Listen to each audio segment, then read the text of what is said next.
This ad didn't hint at anything. It didn't tease. It didn't play cute. Caitlin Clark walked straight into the frame and made it official. She's getting her own Nike signature shoe. Not a generic commercial. Not a soft partnership. A full-on signature line. That's the announcement, and anyone pretending this is just another endorsement is lying to you or lying to themselves. Let's be clear about why this matters. Signature shoes are not handed out for vibes. They are given to athletes who move product. Period. Nike doesn't care about league politics, locker room feelings, or union talking points. Nike cares about one thing: sales. And Caitlin Clark sells. Her college games pulled over 18 million viewers. WNBA games featuring Clark instantly jumped from four-figure attendance to sellouts. Indiana Fever ticket prices spiked the moment she was drafted. Her jersey became the top-selling WNBA jersey before she even played a professional minute. That's not hype. That's measurable demand. This ad is Nike publicly saying what the numbers already proved. Caitlin Clark is the engine. She's not part of the growth. She's the growth. When she's on the floor, ratings go up. When she's off, they drop. That's not disrespect, that's math. Networks schedule around her. Arenas adjust capacity because of her. Sponsors reallocate budgets because of her. Nike doesn't build a signature shoe line around a charity case. They build it around a revenue driver. And here's the uncomfortable part for people at the top of the league and inside union leadership. This announcement exposes the power imbalance they don't want to admit exists. While league officials talk about collective growth, Clark is the one generating leverage. She's the reason new fans even know WNBA tip-off times. She's the reason casual NBA fans are clicking WNBA highlights. She's the reason advertisers are finally taking the women's game seriously instead of treating it like a diversity checkbox. Look at the timing. This ad didn't drop randomly. It dropped while debates rage about pay, exposure, and revenue sharing. It dropped while certain voices keep pushing narratives that individual stars shouldn't be centered. Nike just torched that argument in 30 seconds. The market centers stars whether leadership likes it or not. You can't union speech your way out of consumer behavior. Follow the money. Nike's women's basketball division doesn't scale unless there's a breakout face. Clark's nil valuation exploded before she left college. Her social media engagement dwarfs most active WNBA players. Her games drove record streaming spikes. Those numbers didn't vanish when she turned pro. Nike didn't guess. They waited, tracked, measured, and then locked it in. And notice what wasn't in the ad. No league logos front and center. No "we're all in this together" messaging. No collective branding push. It was Caitlin Clark, her game, her confidence, and a product built around her name. That's intentional. That's Nike telling you who the draw is without saying a word. This is why some people are uncomfortable. Because this ad proves that pretending every player drives equal value is a fantasy. The league benefits when stars are marketed aggressively, not when they're muted to protect egos. Clark's visibility doesn't take money away from others. It brings money into a system that has been starving for attention. The irony is brutal. While some leadership figures complain about media narratives, this ad creates the exact exposure they claim to want. New fans don't show up for governance debates. They show up for stars. They buy shoes. They buy jerseys. They buy tickets. That's how leagues grow. So no, this wasn't just an ad. It was a declaration. Caitlin Clark isn't waiting for permission. She isn't shrinking herself to fit old structures. Nike just confirmed what the audience already decided. She's the face, she's the market, and she's setting the terms. Whether the league is ready or not. This ad didn't go viral because it was clever. It didn't go viral because of some mysterious algorithm boost. And it definitely didn't go viral because people suddenly decided to care about women's basketball overnight. It went viral for one reason. Caitlin Clark already owns the attention economy, and this ad simply activated it. Start with market value because that's the foundation. Caitlin Clark entered the WNBA as the most valuable women's basketball prospect ever measured in real numbers. Her NIL valuation before turning pro was already higher than most active WNBA veterans. Her college games averaged millions of viewers while typical WNBA broadcasts struggled to crack a fraction of that. When you have an athlete whose audience is already trained to click, watch, share, and argue, virality isn't a gamble, it's expected. Timing is the second weapon. This ad dropped at a moment when interest in the WNBA is sharply polarized. Casual fans are paying attention for the first time, while internal league voices are openly debating credit, pay, and power. That tension is gasoline. Nike didn't accidentally release this ad into a calm news cycle. They released it when Caitlin Clark's name already dominates sports talk, social feeds, and comment sections. Every clip, every headline, every reaction was already primed. The ad didn't create the conversation. It hijacked one that was already exploding. Now look at audience poll, because this is where the difference between Clark and everyone else becomes undeniable. Her audience is not limited to existing WNBA fans. It's built from college basketball viewers, NBA fans, betting audiences, sneaker culture, and mainstream sports media. That matters. When the ad dropped, it wasn't just shared by women's basketball accounts. It was reposted by NBA creators, sneaker pages, highlight aggregators, and general sports outlets. That's reach the league itself cannot manufacture. Compare that to a typical league promo. League promos circulate inside a bubble. This ad escaped the bubble instantly. Why? Because Caitlin Clark's audience overlaps with high-engagement demographics brands actually care about. Younger viewers, casual fans, and consumers who spend money. That's not opinion. That's why her jersey sold out while others sit on shelves. That's why Fever Road games suddenly needed larger venues. That's why TV networks adjusted broadcast priorities around her appearances. People keep calling this great marketing, but that's lazy thinking. Marketing amplifies demand, it doesn't invent it. If Caitlin Clark didn't already command attention, this ad would have died like dozens of other athlete spots that nobody remembers a week later. Instead, clips were dissected frame by frame. Headlines flooded timelines. Reaction videos stacked up. That only happens when the audience is already invested. And let's address the denial head-on. If this were just about Nike's brand power, other WNBA athletes would have seen the same viral results. They didn't. Nike has promoted women's basketball for years without this level of response. The variable that changed is Caitlin Clark. Same company, same resources, completely different outcome. That tells you everything. The ad also benefited from narrative momentum. Caitlin Clark isn't being introduced, she's being confirmed. Fans already believe she's the league's economic driver. This ad validated that belief. When audiences feel proven right, they share more aggressively. That's basic psychology mixed with data-backed reality. And here's the part that really matters. Virality followed money signals. As soon as fans recognized this wasn't a generic endorsement but a signal of long-term investment, attention spiked. A signature shoe implies future ads, future visibility, future leverage. People don't share what's temporary. They share what feels consequential. So no, this ad didn't blow up because of luck, hype, or clever editing. It blew up because Caitlin Clark sits at the intersection of demand, timing, and influence, and Nike pulled the trigger at the exact moment the audience was most reactive. This wasn't marketing magic. It was market inevitability. This ad sends a message that goes way beyond basketball, and anyone who understands how brands actually operate caught it immediately. Caitlin Clark is no longer being treated as an athlete who happens to be popular. She's being treated as infrastructure. A commercial asset big enough to build long-term strategy around. That's the line that separates stars from everyone else. Here's the reality brands don't say out loud. Most athletes are rented. Short deals, low risk, interchangeable faces. Caitlin Clark is being invested in. When a brand commits real money, multi-year planning, and product identity to one person, they're saying, this person moves markets. Nike didn't choose her because she's good at basketball. They chose her because she converts attention into revenue. That's the only metric that matters at this level. Look at behavior, not press releases. Clark's presence changes pricing models. Ticket prices jump when she's announced. Secondary market values spike. That's consumer willingness to pay. Her jerseys didn't just sell well. They dominated WNBA merchandise charts immediately. That tells brands something critical.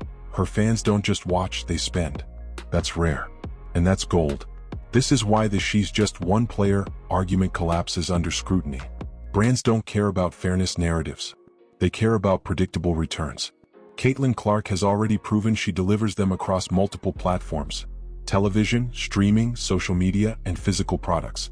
That cross-channel pull is what turns an athlete into a brand anchor. And notice the contrast. Plenty of WNBA players are great at basketball. Very few drive external ecosystems. Caitlin Clark pulls in casual fans who weren't watching women's basketball at all. She brings in NBA fans, college hoops fans, and sneaker culture buyers. That expansion effect is what brands chase. It's not about dominating an existing audience. It's about growing the pie. This is where the separation becomes uncomfortable. A lot of athletes want to be treated like stars without producing star-level economic impact. Caitlin Clark produces it. Repeatedly. Measurably. Brands see that her name alone can headline a campaign and guarantee distribution. That's why her deals are louder, bigger, and faster. It's not favoritism. It's leverage. You can also see it in brand positioning. She's not being sold as a niche women's basketball figure. She's marketed as a mainstream sports icon. Clean visuals. Confident messaging. No apologetic tone. Brands don't do that unless they believe the audience is already there. They don't create that belief, they respond to it. This is also why union-level arguments about collective visibility keep missing the point. Collective branding doesn't work without individual drivers. Every successful sports league has them. Caitlin Clark is that driver right now.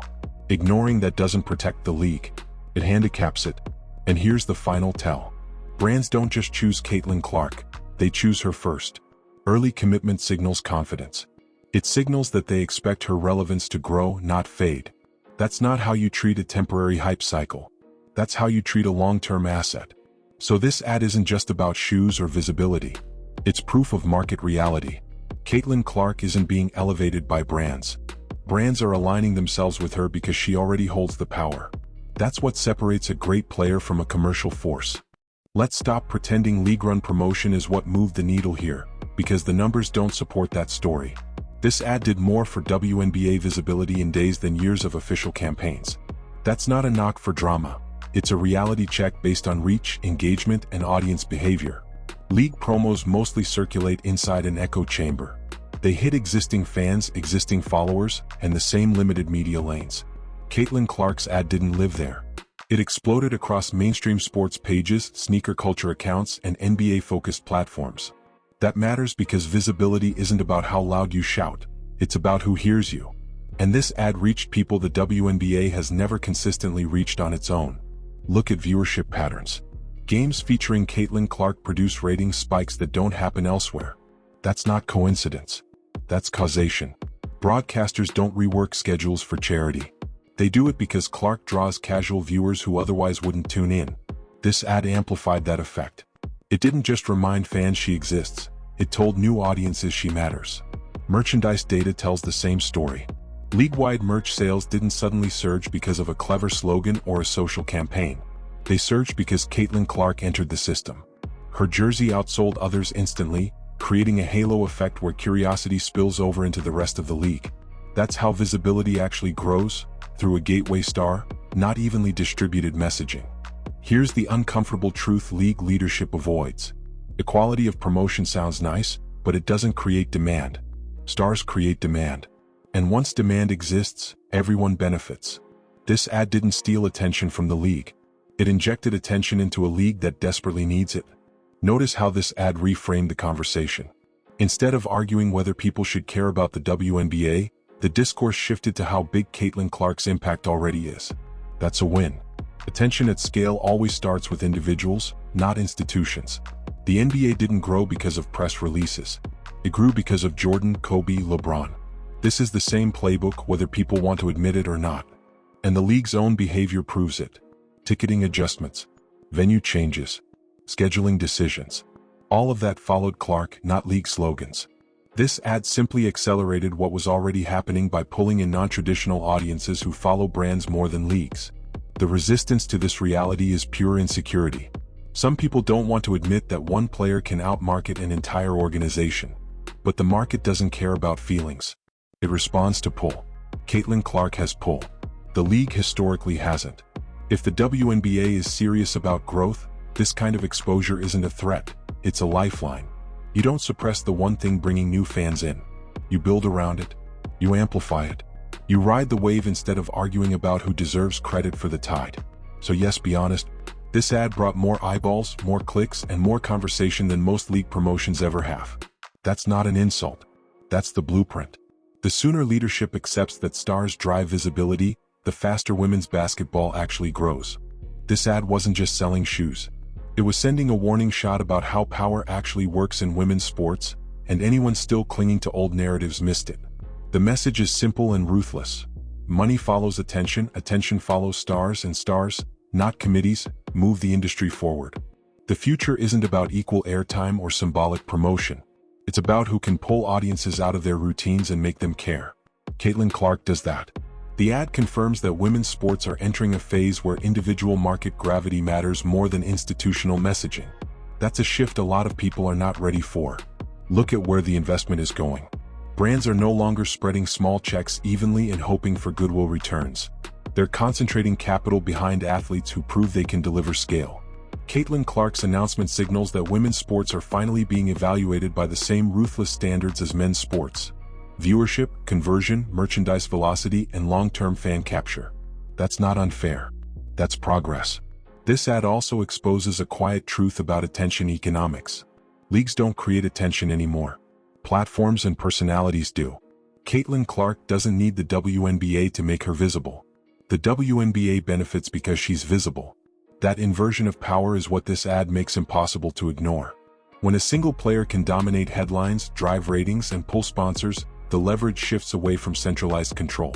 And this is where the discomfort comes in.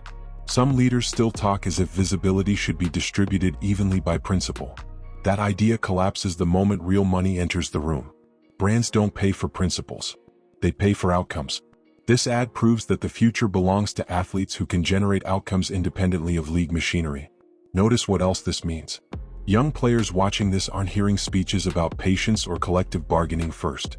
They're seeing a blueprint: build an audience, command attention, force investment. Caitlin Clark didn't wait for structural change. She created leverage through demand. That's a lesson that will reshape how the next generation approaches women's sports careers. The ad also signals a broader shift in how women's sports will be covered. Media will follow the money. Coverage will tilt toward personalities who drive clicks, not those who simply fit narratives. That's already happening. Clark dominates headlines because she dominates engagement. This ad locks that dynamic in. There's another layer people avoid talking about. When one athlete proves the ceiling is higher than advertised, it exposes how low expectations were set before. Caitlin Clark didn't just raise interest, she exposed underutilized potential. The market response shows there was always demand waiting. It just needed a catalyst strong enough to unlock it. This announcement also draws a line between relevance and entitlement. Being talented doesn't guarantee visibility. Being impactful does. The future of women's sports will reward players who understand that difference. Caitlin Clark clearly does. She didn't fight the system with slogans. She forced it to adapt by outperforming it. And here's the bottom line. This ad says the era of pretending all growth comes from top-down leadership is over. Growth is coming from individuals who can pull fans, money, and culture with them. Leagues that recognize this will expand faster. Those that resist will stagnate. So the bigger message is brutal but honest. The future of women's sports won't be decided in boardrooms or press conferences. It will be decided by athletes who can command attention at scale. Caitlin Clark just proved she's one of them. And now the entire industry has to adjust around that reality, whether it likes it or not.